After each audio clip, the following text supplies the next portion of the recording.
अस्सलाम वालेकुम। बेटा आज जो हमारे इस लेक्चर का ऑब्जेक्टिव है, इसमें हमने अकाउंटेंसी प्रोफेशन की रेगुलेशन पे बात करनी है।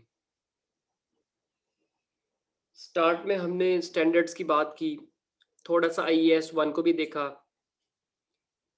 कुछ बेसिक लेवल पे बातें की, फाइनेंशियल स्टेटमेंट्स को लेके, एक्सपेक्टेशंस देखी कि हमारी फाइनेंशियल रिपोर्टिंग के साथ क्या हो सकती हैं। अब आज मैं नेशनल लेवल पे और इंटरनेशनल लेवल पे कुछ ऑर्गेनाइजेशंस हैं जो हमारे इस अकाउंटेंसी प्रोफेशन को रेगुलेट कर रही हैं, उन पे बात करूंगा। वैसे तो बहुत सी ऑर्गेनाइजेशंस हैं, लेकिन जो सबसे ज़्यादा कंट्रीब्यूशन है इंटरनेशनल लेवल पे, वो दो ऑर्गेनाइजेशन हैं जो मैंने आज अपने इस लेक्चर में ऐड की हैं। First one is IFRS foundation and second one is IFAC, international federation of accountants. इसके बाद हम कुछ नेशनल लेवल पे कुछ इदारों की बात करेंगे, जैसा कि SECP, इसके अलावा ICAP, ICMAP और PIPFA। इनका रोल देखेंगे कि हमारे अकाउंटेंसी प्रोफेशन की रेगुलेशन में इनका क्या रोल है। तो बात स्टार्ट करते हैं बेटा IFRS फाउंडेशन से। तो IFRS फाउंडेशन बेटा एक नॉन प्रॉफिट मेकिंग ऑर्गेनाइजेशन है जिसका ऑब्जेक्टिव है हाई क्वालिटी स्टैंडर्ड सेट करना। स्टैंडर्ड्स क्यों बनाए जाते हैं, इसके पीछे वही ऑब्जेक्टिव है जो हमने इससे पहले वीडियो में डिस्कस किया है कि कंपैरिजन किया जा सके फाइनेंशियल स्टेटमेंट्स के दरमियान। तो let's read. The IFRS Foundation is a non-for-profit public interest organization established to develop a single set of high-quality, understandable, enforceable, and globally accepted IFRS standards, and to promote and facilitate adoption of these standards. IFRS standards are set by the IFRS Foundations. IFRS Foundation standard setting body the international accounting standard board. अब इसके पीछे बेटा एक story है, एक history है, जिसको हमने आज देखना है कि ये बात कब से स्टार्ट हुई थी। क्या ये उन वक्तों की बात है जब मकान कच्चे और लोग सच्चे हुआ करते थे, या ये आजकल की बात है जिसमें ये स्टैंडर्ड सेटिंग का काम स्टार्ट हुआ। तो बेटा progress towards global accounting standards starts from 1973, जब पहला इनिशिएटिव लिया गया और एक कमेटी बना दी गई जिसका नाम था इंटरनेशनल अकाउंटिंग स्टैंडर्ड कमेटी। इसमें कुछ कंट्रीज ने डिस्कस किया, like Australia, Canada, France, Germany, Japan, Mexico और इसी तरह की कुछ डेवलप कंट्रीज ने आपस में मिलकर डिसाइड किया कि क्यों ना हम अकाउंटेंसी प्रोफेशन में एक पेज पर आ जाए। जो फाइनेंशियल स्टेटमेंट्स ऑस्ट्रेलिया में बन रही हैं वो कनाडा के साथ उनको कंपेयर किया जा सके। तो इसके लिए स्टैंडर्ड्स पे बात की गई कि स्टैंडर्ड बना दिए जाएं जो ग्लोबली एक्सेप्टेड हो। और ये काम बेटा 1973 में स्टार्ट हुआ था। बेटा वैसे ये 1960s के बाद का जो टाइम फ्रेम है ना, खास तौर पे 1960 70s में इसमें बड़ी डेवलपमेंट्स हुई थी। आप अपने इंटरनेशनल बिजनेस की थ्योरीज देख ले, वो आपको मिलेंगी वहां पे 1960s की। ये कंपैरेटिव एडवांटेज थ्योरी, ठीक है। तो ये इस लिटरेचर में देखें तो ये जो 10-15 साल है ना, 1960 से 1975 1980, इसके इस टाइम के दौरान हमारे बिजनेस फील्ड में बहुत ज्यादा डेवलपमेंट्स हुई थी। तो ये सबसे एक इम्पॉर्टेंट डेवलपमेंट थी अकाउंटिंग प्रोफेशन में कि एक स्टैंडिंग कमेटी जिसका नाम IASC international accounting standard committee बना दिया गया। और इसका मकसद ये था कि हाई क्वालिटी जो ग्लोबली एक्सेप्टेड स्टैंडर्ड्स बनाए जाएं। इसी तरह हर साल कुछ ना कुछ डेवलपमेंट्स आती गई, कुछ चेंजेस की गई, कुछ स्टैंडर्ड्स लॉन्च किए गए, और शुरू में जो स्टैंडर्ड लॉन्च किए गए थे उनका नाम IAS रखा गया, इंटरनेशनल अकाउंटिंग स्टैंडर्ड। यहाँ पे बड़ी मैंने ब्रीफ सी चीजें जो है ना वो सामने रखी हुई हैं, आपको डिटेल में बताऊंगा, वेबसाइट पर जाके इसकी डिटेल भी देख सकते हैं। 1996 की बात है, व्हेन IASC जो वो कमेटी बनाई गई थी 1973 में, 1996 में जाके IASC approves the formation of a standing interpretation committee to prepare interpretation of international accounting standards. इसने एक SIC बना दी जिसका नाम स्टैंडिंग इंटरप्रिटेशन कमेटी था, और उसका बेसिक पर्पस ये था कि स्टैंडर्ड सेटिंग के मामले में कोई ऐसी सब्सिडरी बोर्ड, सब्सिडरी डिवीजन ऐसी हो जो जो इसकी जो इंटरप्रिटेशन है उसको आसान बना सके, क्योंकि बेटा स्टैंडर्ड बनाना एक काम है और उसको इंटरप्रेट करना एक दूसरा काम है, दोनों बड़े इंपॉर्टेंट है। तो IASC ने एक स्टैंडिंग इंटरप्रिटेशन कमेटी बना दी कि वो जिसका मेन काम था कि स्टैंडर्ड्स को डिफरेंट सिनारियोस में, डिफरेंट कॉन्टेक्स्ट में एक्सप्लेन करना, और अगर कोई प्रॉब्लम्स आए तो उसको रिजॉल्व करना। तो that was a big development. 1998 में G7 में आपकी टॉप 7 कंट्रीज आती हैं, और सरप्राइजिंगली इसके अंदर बेटा चाइना का नाम नहीं है। When I was studying this organization, तो आई थॉट कि G7 में चाइना का नाम क्यों नहीं है? These are the leaders of the world. तो चाइना तो सेकंड सुपर पावर है, बल्कि एक्सपेक्टेड सुपर पावर चाइना है। तो वहां मैंने जब इसको देखा, स्टडी किया, तो देन आई फाउंड कि चाइना की जो पर कैपिटा इनकम है वो इतनी ज्यादा नहीं है कि वो G7 कंट्रीज में फॉल कर सके। क्योंकि इसकी नेशनल इनकम ज्यादा है, लेकिन उसके साथ साथ चाइना की आबादी भी बहुत ज्यादा है, तो दैट इज वाई कि G7 कंट्रीज में चाइना का नाम नहीं है। तो G7 calls on IASC to finalize by early 1999 a proposal for a full range of internationally agreed accounting standards in order to strengthen the international financial system। बेटा G7 ने एक proposal पेश किया, और उस प्रपोजल के बाद 1998 में ये बातें स्टार्ट हो गई कि अब जो है वो IASC को जो है वो चेंज किया जाए और इसका नाम तब्दील किया जाए। इन 2000 IFRS फाउंडेशन इज एस्टेब्लिश। वही हुआ जो एक्सपेक्टेड था, जिस पे 1998 में काम स्टार्ट हो गया था कि अब IASC जो है, जो इंटरनेशनल अकाउंटिंग स्टैंडर्ड बनाता है, इसका नाम तब्दील किया जाए। तो पहले एक फाउंडेशन बनाई गई जिसका नाम था IFRS foundation, with Paul Walker appointed chairman of the trustees, Sir David Widdy as chairman of the board। जो भी इनके नाम थे, ये लोग इनको हेड कर रहे थे। IFRS फाउंडेशन एक बहुत बड़ी डेवलपमेंट थी, क्योंकि इस फाउंडेशन ने जो भी स्टैंडर्ड लॉन्च किए उसका नाम IAS नहीं था, उसका नाम IFRS था। IASC agrees to restructure itself into a full-time international accounting standard board overseen by independent trustees। A strategy working party report is released, as well as a progress releases on IASC restructures, members approval and a new constitution। बेटा ये developments जो हैं वो time to time इसके साथ होती गई। चूंकि नो डाउट 2000 में IFRS फाउंडेशन बन गई, लेकिन उसने आहिस्ता आहिस्ता जो अपना पहला स्टैंडर्ड लॉन्च किया था, दैट वाज इशूड इन 2003, जिसको IFRS 1 कहते हैं। तो अभी हम 2003 पे आते हैं। तो 2003 में द बोर्ड इश्यूज, और ये जो IFRS फाउंडेशन थी, इसने IASC को IASB में तब्दील कर दिया।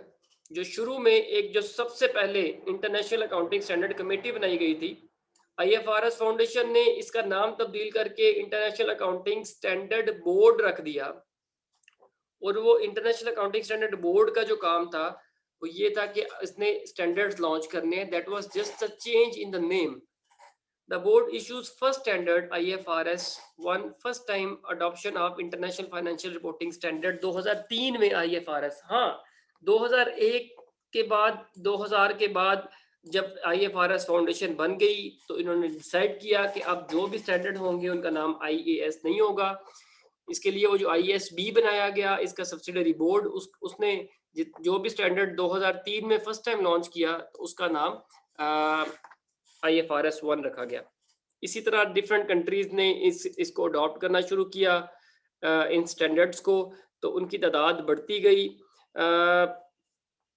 चाइना ने भी अडॉप्ट किया, यूरोप में भी ये जो सिस्टम है ये तेजी से फैलता गया। और इसी तरह 2009 में IFRS फाउंडेशन रीस्ट्रक्चर इन IFRS एडवाइजरी काउंसिल, तो फिर इसकी फाउंडेशन जो है वो उसने IFRS एडवाइजरी काउंसिल भी बना दी। इसके साथ कौन कौन से इदारे अटैच किए वो नीचे आप डायग्राम में देख सकते हैं बेटा। रेगुलेटरी फ्रेमवर्क में ये सारे का सारा हमारी अकाउंटेंसी जो प्रोफेशन है उसका रेगुलेटरी फ्रेमवर्क है, जिसमें सबसे ऊपर मॉनिटरिंग बोर्ड आ जाता है। और ये बोर्ड का काम क्या है? Board approve and oversee trustees, ये ट्रस्टीज को अप्रूव करता है और वॉच करता है। This just like a watch dog, ठीक है। IFRS फाउंडेशन वो फाउंडेशन जो 2001 में बना दी गई थी, और इस फाउंडेशन ने वो IASC का नाम तब्दील करके IASB रखा था। इस फाउंडेशन के नीचे बेटा दो बोर्ड काम कर रहे हैं, IASB, IFRS इंटरप्रिटेशन कमेटी। अब IASB का काम क्या है? अकाउंटिंग स्टैंडर्ड डेवलप करना, जिनका नाम IFRS है। और IFRS इंटरप्रिटेशन कमेटी का काम है कि उन स्टैंडर्ड्स को जो डेवलप किए जा चुके हैं उनको इंटरप्रेट करना। इनके साथ साथ और भी बॉडीज अटैच हैं। IFRS एडवाइजरी काउंसिल जो रिपोर्ट करती है IFRS फाउंडेशन को, और इसका काम एडवाइजेस देना है। और इसके साथ साथ अकाउंटिंग स्टैंडर्ड्स एडवाइजरी फोरम, ये भी स्टैंडर्ड सेटिंग प्रोसेस में IASB को रिपोर्ट करता है। तो बेटा जब स्टैंडर्ड होता है वो एक स्टेप बाय स्टेप जो है वो डेवलप किया जाता है। इसको इवन डेवलप करने के बाद इसको कुछ टाइम के लिए वेबसाइट पे रखा जाता है पब्लिक कमेंट के लिए। तो अगेन ये सारे का सारा स्ट्रक्चर है जिसमें जो मेजर काम that is playing it is IFRS foundation, उसके नीचे सब्सिडरी जो बोर्ड है वो जो है स्टैंडर्ड लॉन्च कर रहा है, और उसके साथ मुतलका डिफरेंट डिविजन्स हैं जो उसको फैसिलिटेट कर रही हैं और कोऑर्डिनेट कर रही हैं स्टैंडर्ड सेटिंग प्रोसेस में। This is all about the regulatory framework of accountancy profession. Hopefully you have got an idea. बड़ा ज़रूरी था बेटा इसको देखना कि हमारे स्टैंडर्ड्स कहाँ से आ रहे हैं, इसके पीछे कौन कौन से इदारे हैं जो रिस्पॉन्सिबल हैं, जो देख रहे हैं सारे के सारे प्रोफेशन को। आगे चलते हैं। अब ये जो मैं बात सारी कर रहा था, ये एक मैंने हिस्ट्री आपको बताई कि 1973 से बात स्टार्ट होती है स्टैंडर्ड्स की। तो ये आप लोग बेटा इस वेबसाइट से वेरीफाई कर सकते हैं। इसको अभी मैं गूगल में जाके आपको विजिट करेंगे। Let's have a visit of IFRS foundation. तो ये ऑफिशियल वेबसाइट है, देखा करें बेटा आप लोग। ये जो इनकी ऑफिशियल वेबसाइट्स होती है इनको देखना बहुत ज़रूरी होता है। इवन आप इसको अपनी हैबिट बना लें। डिफरेंट जो ऑफिशियल बॉडीज़ हैं हमारी गवर्नमेंट की, उनकी ऑफिशियल वेबसाइट पर जाके डिफरेंट इंफॉर्मेशन आपको मिल जाती हैं। अपने आप को अप टू डेट रखा करें। तो IFRS फाउंडेशन जिसकी हम बात कर रहे थे, सबसे पहले तो अबाउट अस, ये मैं अक्सर देखा करता हूँ कि किसी भी जो ऑफिशियल वेबसाइट है वो उस इदारे का काम क्या है। तो अबाउट अस में या इंट्रोडक्शन में व्हाट वी आर, इसके अंदर में मिल जाता है आपको। तो हु वी आर देखते हैं। IFRS foundation is a not for profit public interest organization. वो जो हम डेटा आप डिस्कस कर रहे थे वो मैंने यहीं से इसको मैंने जो है वो कॉपी किया हुआ है। और इसके जो मिशन देखने हैं, विजन देखने हैं, वो यहाँ से देख सकते हैं। इसका काम है एक ट्रांसपेरेंसी लेके आना, अकाउंटेबिलिटी और एफिशिएंसी, इन चीज़ों को इंश्योर करना, और ऐसे स्टैंडर्ड बनाना जिससे ट्रांसपेरेंसी आए, उनको कंपैरिजन किया जा सके स्टैंडर्ड्स के दरमियान। तो ये इसकी मिशन स्टेटमेंट है। मजीद आपने देखनी है इसकी हिस्ट्री, अबाउट अस के साथ ही इसकी हिस्ट्री मौजूद है आईएफआरएस फाउंडेशन की।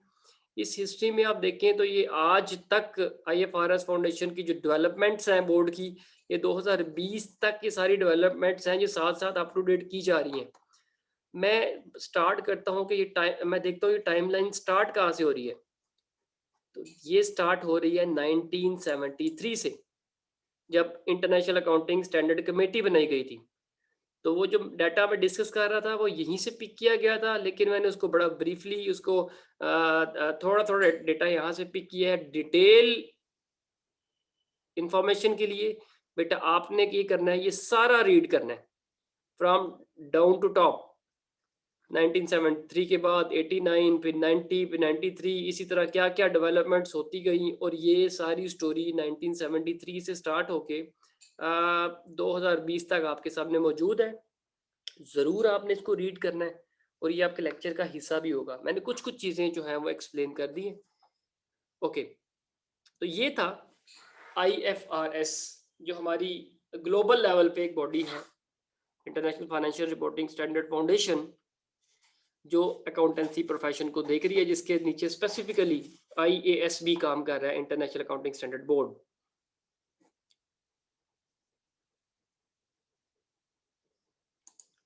ओके, अब बेटा वापस आते हैं।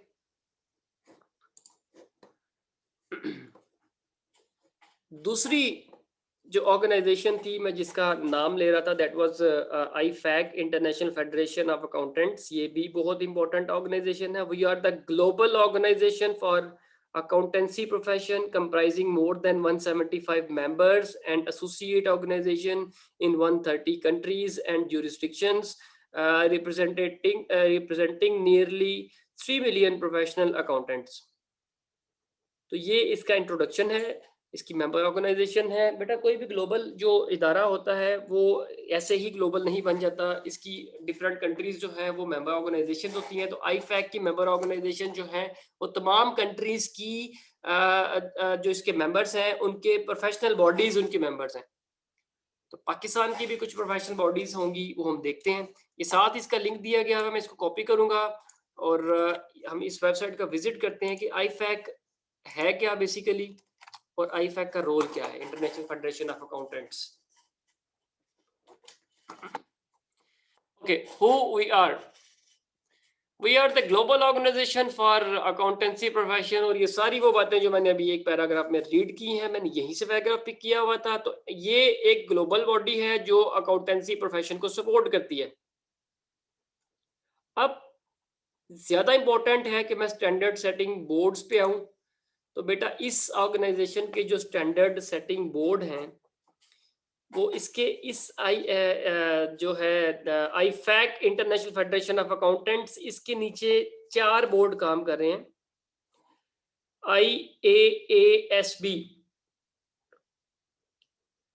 International auditing and assurance standard board. ये जो बोर्ड है, this is responsible for issuing ISAs, international standard on audits. तो ऑडिट के स्टैंडर्ड अगर आपसे कोई पूछे कौन बनाता है तो आपने बताना है that is IAASB, international auditing and assurance standards board.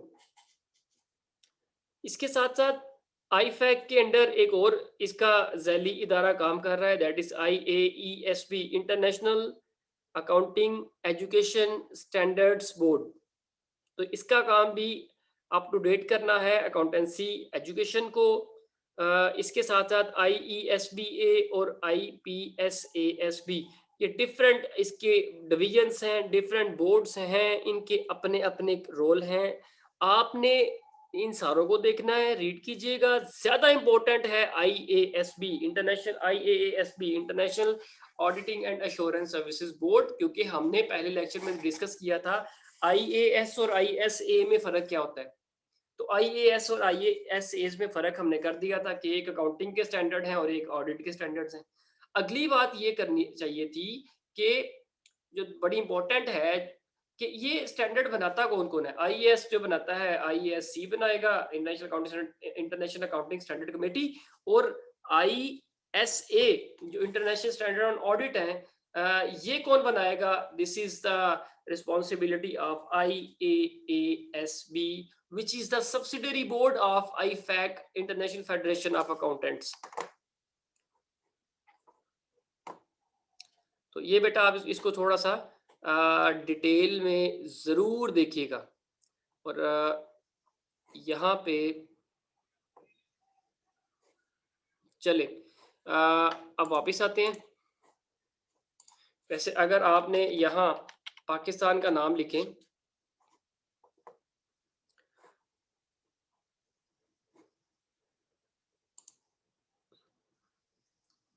तो आपको ये सामने इस आईफैक की वेबसाइट पे मैंने पाकिस्तान को सर्च किया, तो इसकी जो मेंबर ऑर्गेनाइजेशंस हैं, क्योंकि मैंने आपसे बताया, मैंने आपसे बात की थी कि कोई भी ग्लोबल, अभी हमने पढ़ा भी है, कोई भी ग्लोबल इदारा ऐसे ही ग्लोबल नहीं बन जाता। डिफरेंट कंट्रीज उसकी मेंबर है और डिफरेंट कंट्रीज की कुछ ऑर्गेनाइजेशन उसकी मेंबर ऑर्गेनाइजेशन होती हैं।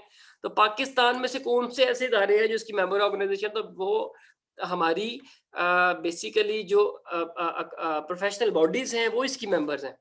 Institute of Chartered Accountants of Pakistan, ICAP, Institute of Cost and Management Accountants of Pakistan, ICMAP, Pakistan Institute of Public Finance Accountants, PIPFA।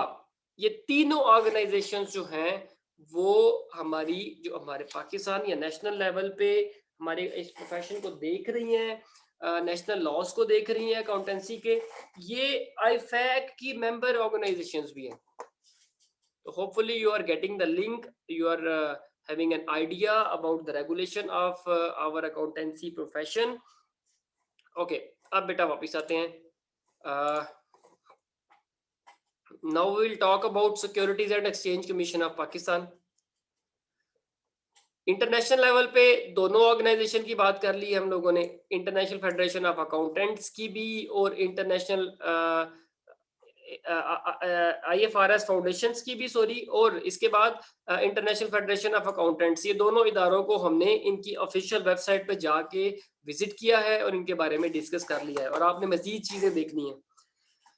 Securities and exchange commission of Pakistan, national level पे इस body को, इस इदारे को search discuss करना बहुत जरूरी है। SECP का जो बुनियादी पर्पस है, जो हमारी कैपिटल मार्केट्स हैं उनकी, उनको वॉच करना, उनको रेगुलेट करना, सुपरवाइज करना, ओवरसी करना, ये सारे का सारा काम जो है वो SECP का है। और बेटा इसकी भी वेबसाइट पे जाके आप लोगों ने देखना है कि SECP का क्या रोल है, कौन कौन सी डेवलपमेंट्स हैं, बड़ी बड़ी अच्छी इंफॉर्मेशन मिलती है कि how to register a company, बाकी तमाम इनके ब्रोशर्स मौजूद हैं वेबसाइट पे, वो देखिएगा। Securities and exchange commission of Pakistan was set up in pursuance of Securities and Exchange Commission of Pakistan Act 1997 and became operational on 1st January 1999. It has investigative and enforcement powers. Basically इसका काम ये regulate करना है। किसको regulate करना है? आपकी capital markets को या आपके कारपोरेट सेक्टर को। तो इस इदारे को देखिएगा बेटा, आपने वेबसाइट पे जाके ज़रूर इसकी जो है ना कुछ अबाउट अस या इंट्रोडक्शन या हिस्ट्री वो देखिएगा। और ये जो ICMAP और ICAP और PIPFA, ये तीनों जो हैं वो IFAC की मेंबर ऑर्गेनाइजेशन है, इस पे भी हमने बात कर ली है। इनकी भी वेबसाइट पे जाके इनको सर्च कीजिएगा। तो ये एक इंट्रोडक्शन था कि इस अकाउंटिंग प्रोफेशन, जो हम स्टैंडर्ड्स की बात कर रहे थे, ये स्टैंडर्ड्स लॉन्च कैसे किए जाते हैं, इनको कौन कौन से इदारे जो हैं वो रिस्पॉन्सिबल हैं इसके लिए। तो इसको हमने डिस्कस कर लिया बेटा। जो भी क्वेश्चंस हों आप इस लेक्चर के नीचे कमेंट्स में पोस्ट कीजिएगा, या इसके अलावा आपका जो व्हाट्सएप का ग्रुप है उसमें भी आप क्वेश्चंस जो है वो कर सकते हैं। तो I will appreciate your questions. Okay जी बेटा, अल्लाह हाफिज़।